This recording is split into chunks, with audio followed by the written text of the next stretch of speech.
Hi everyone, it's Rodrigo here from MyTelescope. Today I have Charlie Thibault with me from Growth Dynamics, and super excited to have him here. And I won't take any of the claim for fame here. It's actually all of Charlie's idea to do this.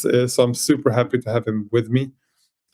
And yeah, please drop any questions. And I know that we've sent out this to the MyTelescope user base. We got a lot of feedback, and some people can't join. So they asked me if this is going to be somewhere else after. And yes, it will be on YouTube, it will be on LinkedIn, and of course on our website. And Charlie, hi, welcome. Hi. Yeah, please, before we do anything, introduce yourself and how you've been working with share of search and why you think it's important. And then I think we can go to the main event, I think, which what people really want to know is like how you create a map and DMA map on how you on your different locations. Right. So I founded Growth Dynamics a couple of years ago, almost 3 years actually, or a couple. I stopped counting already. So we a consultancy company focused on growth, and so what you really want to understand is what is driving growth, and so. The difference, I would say, from a measurement vendor, for example, is that we're really looking into marketing in the two-stage process, like creating preference and then capturing that preference. And that creating preference part is usually what multi-touch attribution tool or even last touch, like any attribution tool, misses. And I've seen this a lot. So I worked as a principal data strategist and as a measurement manager at Oracle. And when you start to see, for example, deals that were coming from non-brand search, for example, and you start to dive into summaries of sales notes, you can see that actually this was definitely not an internet search led deal. And that started to make me think, like, actually, there's something else. And then we started to dive into what drives people to buy, and there was a lot of very interesting research paper about with Liz Binet. We also looked into the behavior of a B2B, a long consideration journey. Like 80% of people pick a brand they already know before starting the buyer journey. And also finally the famous 595%. 5% people are in market at any given time and 95 are not, but they're going to buy 80% of the time a brand they already knew when they start the buyer journey. So that's the whole thing. So what we do understand is that attribution is not going to solve this at all. MMM and incrementality are quite short-term focus. They're not long-term focus, and so there's that, but it's very good for the capturing part, but we're missing the building preference part, and that's where share of search started to become very handy for us. And we started to see very good result with a client, for example. We start to push for share of search to start to understand what is driving share of search. YouTube, for example, is a good example. Social media reach is a good example too. And then we start to see the revenue going up. So, and there's two things that we saw without claiming pure causality, is that there is a strong relationship between the share of search of our clients and their revenue. And there's also share of search tend to increase before revenue. So there's that timing element. So without doing a claim where I'm going to have everybody on my back in a second, like there is, we're getting close to it. And so what we do see also over time is that the more we increase it, the more the revenue comes in. And that's where we started to think, okay, share of search is extremely important and we need to optimize for it. Now, what I did also see is that DMA level performance is really different. If you look at, because we always say, oh, channels optimize across DMA to know what they're doing. Yes, in their very narrow focus in their own channels. And so when you work with Google and Meta, like a lot of people do, and you have offline sales, these optimization tools have very limited knowledge about everything that's going on. And so no, they are not able to properly and perfectly allocate budget across DMA. And so what I started to dive into it is I started to see there was a very big difference in share of search per DMA. And that also started to help us to to be able to create some baseline, and so understand, okay, if we, and very very narrow testing environment where we can really push into one DMA and see what's going on. And this is where it got very interesting. And also when you talk to CFOs and CEOs, and because the question always comes, where do we have to invest our money? And then when I started to show that to the C levels, to the exec, okay, this is where we're losing ground, this is where we're gaining ground, this is why we gain ground. Also, the conversation around brand really changed. We go from oh, we have no idea how to measure it, so let's cut it, and into, oh, actually this is actually building our territory, and we owning place in the market, and then we'll be able to better capture this, because again, coming back to the 80% of people will pick a brand they already know. And no, it's a very interesting question, and I think, I mean, one of the most frequent questions we get at MyTelescope is like, how do you build this out of DMA level? And also, how can you show the kind of geographic spread on, you know, where your brand is building up and how you're stacking up against competition? So I think this is something that a lot of people have been waiting for, and of course, we have many times been thinking about building it into MyTelescope, but in the end, we've realized that, you know what, there's so many good visualization tools out there. So maybe it's better that you use our API, and then you can use your own preferred visualization. You could go to your own vibe coding and do whatever you want, right, to show the stuff in the way you want to show it. But another question I have for you, because I know that I've also heard a lot of criticism actually about share of search in regards to they claim it doesn't work at all. What is your response to that? And have you seen also, so that's the first question. And the other question is, have you been doing share of search with Google Trends versus, for example, Google search volumes with Google Ads instead? Like, that's the data we have in MyTelescope. Have you seen any difference between using those two different methodologies? So to your question, yes, I have a very very good example. For example, one founder started to post a lot of job specs on LinkedIn, and so we started to see a lot of brand searches. But this is and so what we see is that you have to, there is always a risk that searches can be driven, but you can increase the number of search, but they're not going to drive sales. So it's important that there's no like perfect solution to that, but it's important to know, and that's one thing we catch. For SaaS business, for example, we should definitely always exclude the login, you know, the brand search plus login, because that's just people like logging into the website. That's not really driving anything. I do agree that from a data perspective, it's not perfect, but I did see it's working. If you look at like a smaller event, for example, if you do a big event in a region or a social media campaign, and you look at that data, and you know when you started to push and when you stop, and then you look at share of well, when you do for a month, you know specifically like what you did in that period of time, then it's becoming more robust. But obviously, yes, there are some caveats like this. To your question about the difference between Google Trend and Google Ads, yes, I agree, there are some difference, but you are a much bigger expert to answer really the questions and the difference on these ones.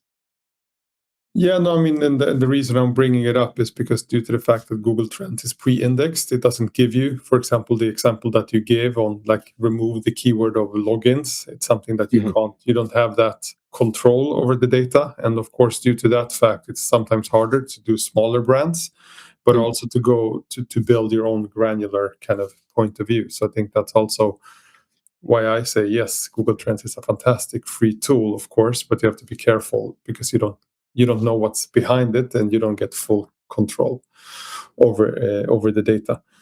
And you don't have DMA level. Exactly. No, actually, you do. You can actually break it down per city and per location as well. In some, if they decide that they want to give the data for it. So that's the problem, that you are very dependent on what the teams have decided to do. Okay. But I don't know. Without any maybe like drum roll, let's maybe go for what people have really come here for, to understand how to build DMA visualizations and how to think about it. Yeah. Do you want to share your screen, or how do we do this? Yes, please share my screen. So this is the so we have a shared asset repo where we have everything about it, and then I'll open the link in a second. But if you click on share of search here, you have the notebook that we're going to see today. We have all the libraries here that you need to run the notebook, and then you have you have some demo data, so you don't need the API for this one, just so you can run it on your side. So, and now I'm going to jump straight into the notebook itself. So, and we're going. Sorry, Charles. Before you move on, where can they find this repository? Is it on GitHub, I suppose? Yeah, it's on GitHub. I mean, I can. Can I just drop it in? I mean, we. No, I can't drop in. Don't seem to be able to put a comment in the chat. We're going to be able. I'll put it in my life, but we're going to be. We'll share this. Perfect. Thank you. So, so this is a notebook that you can find in the GitHub, and then one thing that is very important is the API manager. Once you have the, so actually, let's go to see how MyTelescope looks like. So this is, for example, Adidas and New Balance for Texas.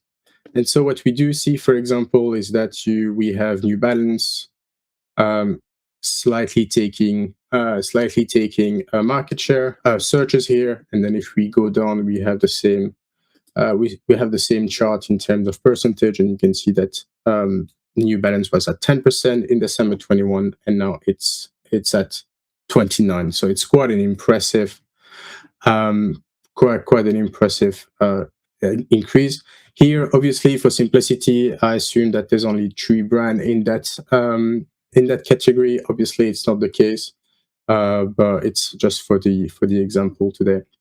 Now, the problem that we have is that we have only one. We have to do one dashboard per state, and that's where the notebook that we have will start to come handy.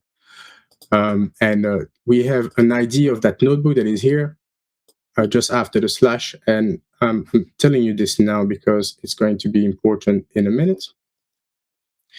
So we're moving back to the MyTelescope. So once you have the API, I warmly recommend you, obviously, warmly recommend you to never put it in a code, because if you put it in a code and you push it in GitHub, then your key is in GitHub for eternity, and so you need to ask for another key. The great thing about Google is that we have a secret manager here, and so you can have the MyTelescope name, you put the value here, and it's all hidden, and it's all secure because only your user has access to it. Now, then you load the libraries that are in MyTelescope Python library. So you don't have, so all the code is outside the notebook, and so you don't have to do anything. But what you can do is just like run all, and then you'll see that it's loading all the library. It's done. Here, what we're going to say is that it's false. So we're not using demo data, so it's going to load the real data. And we say, okay, our brand is New Balance in this example. And so as you can see here, it's fetching. I also simplified. I didn't create a dashboard for all states, but here it's fetching for New York, California, and Texas. And so the first thing that we can see here is the first part of the map, where you can see that, for example, for New Balance, the share of search the volume of search has decreased by 18%, but the share of search is stable, which means that really in that category, like, we have a decrease in New York. But for California, for example, the volume is increasing, but the share of search is increasing. So New Balance is doing great in California when compared against Nike and Adidas. And so by doing the whole thing, by doing the whole state, the whole country, you'll start to very clearly start to see some changes. You'll see that in some part of the country, you'll have your searches increase a lot, in some others that don't. and usually, and that's a great indicator of revenue. What you're going to see is that's where there's a strong relationship between your share of search and your revenue. So the states with the high share of search tend to have the best performers, and the one with the low share of search tend to has to be the lowest performance. Well, obviously, depending on size and everything, but this is usually the ballpark, the idea of what's going on. So this is the year-on-year data, and then if we go down here, we have the actual, the current situation. So, for example, you can see that in Texas, New Balance has 32% and has 29% in New York, and so on. So this is a very basic chart. It doesn't really show you any time series and anything, but that's okay, because now we're going to generate a HTML report, which is going to appear here in the document, and I have already opened here. And that HTML report is going to create you a page per state. So you can pick California if you want to go straight to California, or Texas, and so on. And each of the states are going to have the two. Oh, sorry, my bad.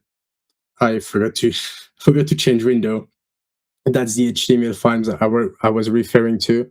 And so you can jump to the different states here, and each of those states are going to have the timeline. And as you can see here, this is going to be very similar to these are basically the two charts you have in MyTelescope directly. So now you have a nice neat report with all the states by one. And you can see that, for example, Adidas and New Balance in California is increasing a lot in search volume, and Nike is slowly decreasing in that case. But interestingly, what you can see also, there's a much stronger seasonality effect for Nike than for the other brand. And that helps you to really see over time what's going on. And that's where it's getting very interesting, is because you see it's by month. And then, so if you start to do like a lot of upper funnel traffic, you should, if you do it right, and so assuming you do it right, you should start to see a change in what you see. And if it's and then what you have to look at is obviously the seasonality. As you can see, for Nike, it's a bit stronger, but sometimes you'll see that suddenly you have a spike, an increase on a moment it's not seasonal, and that's usually because you're doing something with your brand. No, that is just brand, but the good thing is also you can do the same. You can do the same with products. I forgot to say, I said the dashboard reference is important. I'll go back to this. You see, I underlined this number here. And the reason why it's important, 6 BP, is because you're going to see that's the little thing that you have to do on your side, is that the 6 BP here, is that you have to fill that dictionary here. So you say, okay, New York, and that's the reference. California, that's the reference. Sorry, I should have said that from the beginning, but that's really the only input you have to do, is to include the dashboard part. And now what we can also do is, we don't have to do just brand, we can do whatever we want. So here I did an example where I'm looking into running shoes, sneakers, and tennis shoes. And so that can be very interesting for a big brand, for example, or a smaller brand, but really started to see if there's any difference like in type of shoes, or any type of clothes, or anything else, if there's a demand that is increasing more than somewhere else. And that's super important, for example, for the executive team. And this is a discussion I have with the merch team somewhere. When you have shopper across the United States, is how much we order and where do we put it.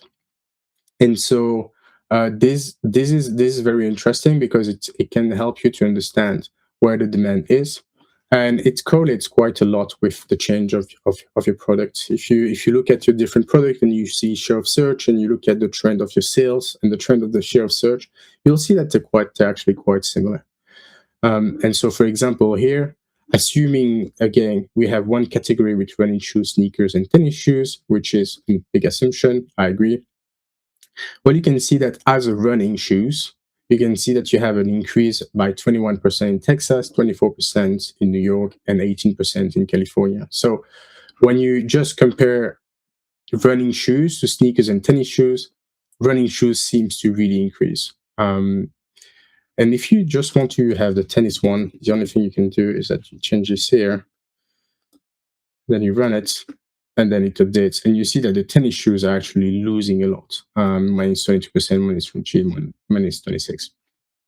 And the same than the above with the brand, you can have the same table with absolute numbers, the current one, because I just changed tennis shoes, I guess, I suspect.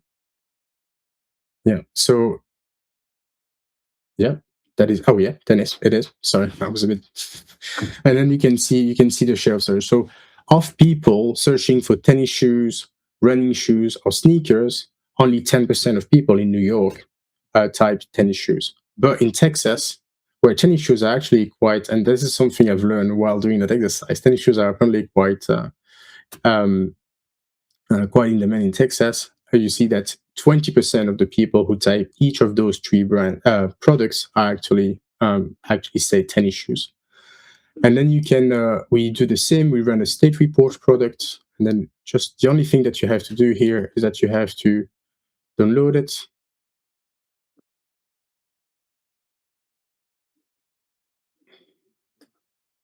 Oh, okay. And then okay, here we go. And then you open it in your web browser. So I'm using Google Chrome, it's working very well. And then you have the time series again here, California. And then you can see that for some reason, running shoes, like there's a massive jump that happened in June between running shoes and sneakers. I don't know exactly why. So this is what the data shows.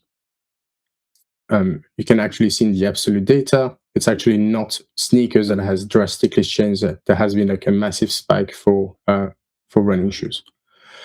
And in New York, you see that the sneakers are really like dominating the market by very far. Although you also see that you had an increase in running shoes in New York. And then you can see, indeed, as we told, the tennis shoes are more in line with the rest in comparison to the other. Yeah, I mean, it's still behind, but it's less behind. Voila. Do you have any questions about what I'm showing right now? Maybe, Rodrigo? Yeah, well, we got some questions here in the and one is actually more about like when looking into DMAs from Harrison Phillips. When you look at DMAs, are you more likely to pick DMAs where you're losing ground to try and regain strengths, or do you pick DMAs where you can double down on growth? So I think it's more of a tactical question on not maybe what we're seeing, but more on how to act, I suppose. It is a good question, and there's not right or wrong question.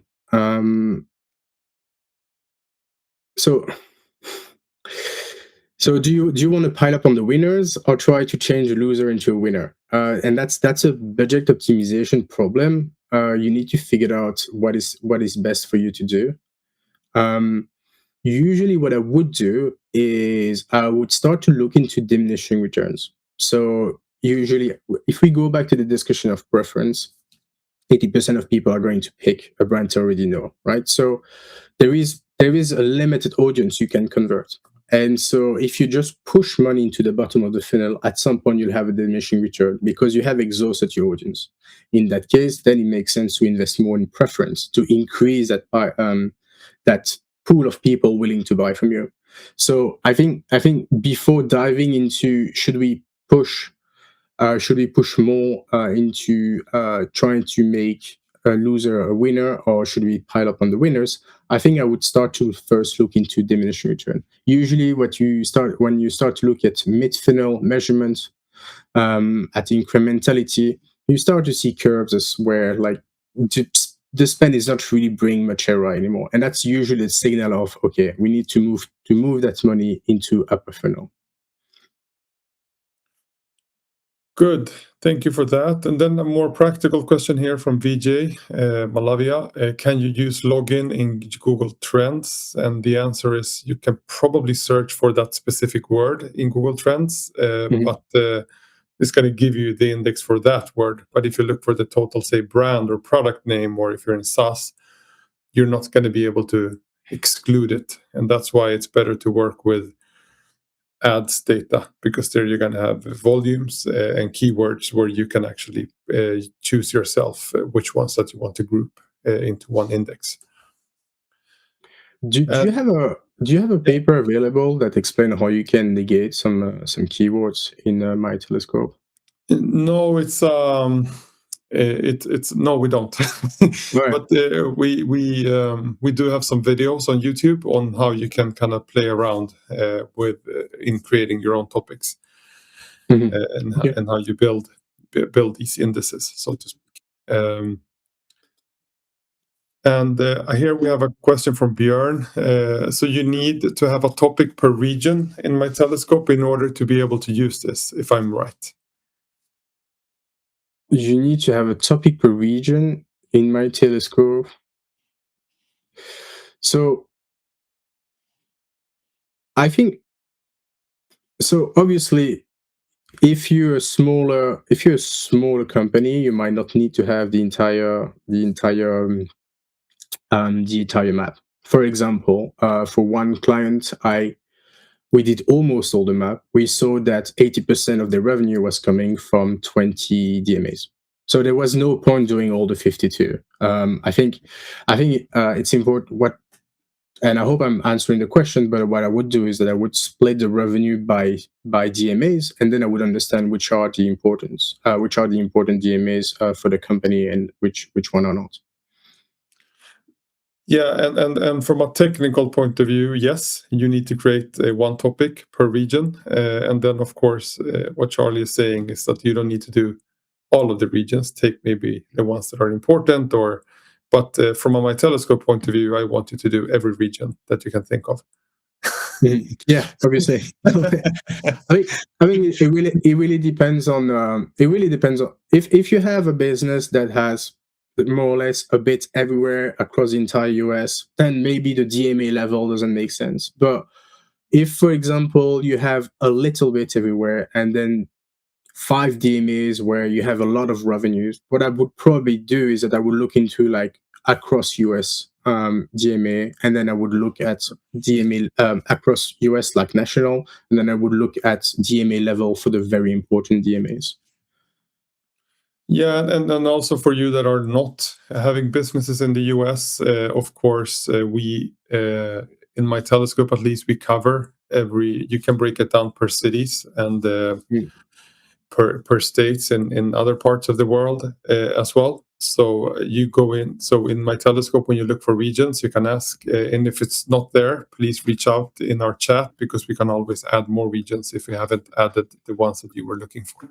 So of course, some countries you can go more granular, which others you have to stay more country level. It depends what Google has decided on how to break it down. We can actually share. And one important thing is that I kept using DMAs in the beginning of the call, but it's a mistake. I'm using states. Sorry, everybody. But yeah, to say exactly what you mentioned, like we have the location here, and then you have all the countries, and some countries do have splits. Argentina, for example, or you have province. I can see. So yeah, it depends on the country. Some countries have splits, some don't. Yeah, but that's where we can change it and select the location you want. Yeah, and if you don't find the one, as I said, please write to us, and we can always see if we can add those locations into the system. And uh, Charlie, is there anything else you want to share with the teams, or sorry, for the people listening in here, or any like things that they should think about specifically when they set this up, and what they should think about? I think we explained like negating some key element is important. I think, as I said, on my side, it really changed the discussion around investing in brands, because when you start to show those trends, when you start to see those showing those states, those map, I saw a lot of executives who were suddenly like, oh, okay, it makes sense. That's what we can do. We can start to understand really where we're strong and where we're not, and what we can do about this. And because what I do see in my experience is that we still struggle a lot to invest in the right thing, which is brand, which is building preference. We tend to just go straight into the capture side, but unfortunately, you have only people willing to buy from you will buy from you, and you have to make people willing to buy from you. Is that simple? And this is why the whole thing of preference and demand capture will never fit into one dashboard, because they have to be evaluated with very different metrics. And so for the upper funnel, we have share of search, we have surveys, we have brand lift, and those are the metrics that we need to use to evaluate the performance of upper funnel. And for the bottom of funnel, yes, incrementality, MMM, mid funnel are the tools I usually use. There's a lot of caveats with MTA. That's not the subject of the day, so I'm saying yeah, but careful with MTA, because, well, very quickly MTA will just show you the touch point that is successfully joined to a journey. And what I do see, for example, with social media, that you have a lot of very important touch points that are never that are never linked to a journey. And so I ended up in a situation once where I had a client using MTA, a quite big one. You know, you have three big ones in the US, one of them. And 2%, they were allocating 2.5% to social media. And through survey, incrementality, and MMM, we found out it was 30%. So we have to be very careful when we use MTA. Personally, well, feel free to follow me if you don't yet. I also have a YouTube channel where I'm talking about all of this. I'm posting on LinkedIn very often. I also have a growth playbook if you're interested. We're covering share of search. We're covering how we use the different measurement tools to lead to growth. Happy to share this with you if you DM me. And I really hope you enjoyed it. Thank you, Charlie. And I've got some last questions here, and I'll try to answer them as well. But so are DMAs available in MyTelescope? And the answer to that is like not as a DMA, as a selection. You can build your own DMAs when you build topics. So for that, please reach out in our chat and book a meeting with Carl, with one of the Carls there, that he can guide you on how to build that. I have another question here from Jesse about, does the United States have cities available, or is it only states and DMAs? And basically it is cities. And as I said, DMAs, it's something you have to build up on yourself if you want to group them as based on the Nielsen DMAs, for example. So that's something that you have to build up a topic on that. But cities you can do. I would recommend to start with states, actually. I used DMA by mistake at the beginning. I think states is actually quite granular already. No, again, it depends on the business, right? If you have a business which is really located in a certain area, then it makes sense to go down into city and things. But my recommendation by experience is to start at state level, and then you see where it's necessary to complexify. So yeah, so I really hope that you enjoy this. I got really happy, Charlie, that you did this and that you reached out to do this webinar, because I felt that it's something that people have been asking for, and so it's always good when someone from the community reaches out and wants to show the other, help the rest of the community. So if anybody else is using the platform or thinking about how to build and use this to build awareness about how to build brands and brand growth, and especially now, I think with the zero-click search happening, a lot of people have to move away from maybe pure performance to actually start thinking about building brands. Would love to get reach out so we can run these webinars together. And to the question if this is going to be on YouTube, yes, it will be on YouTube, and we will also have it on our website. Yeah, so thank you all for joining in, and really fun to see this. I will start playing myself. I will do something for Latin America and actually break it down. In Latin, we don't have cities, but in the US we do have. So I'll start playing around there to see how it's going into the World Cup now. Which of the sneaker brands that's going to win? Which of the sports brand that's going to win that war in Latin America? It's an interesting use case. Okay, guys, thank you so much. Have a nice rest of the Thursday. And for us here in Sweden and Europe, we'll probably be closing the day off soon. See you. Hope you all enjoyed it. Thank you for coming. Thank you.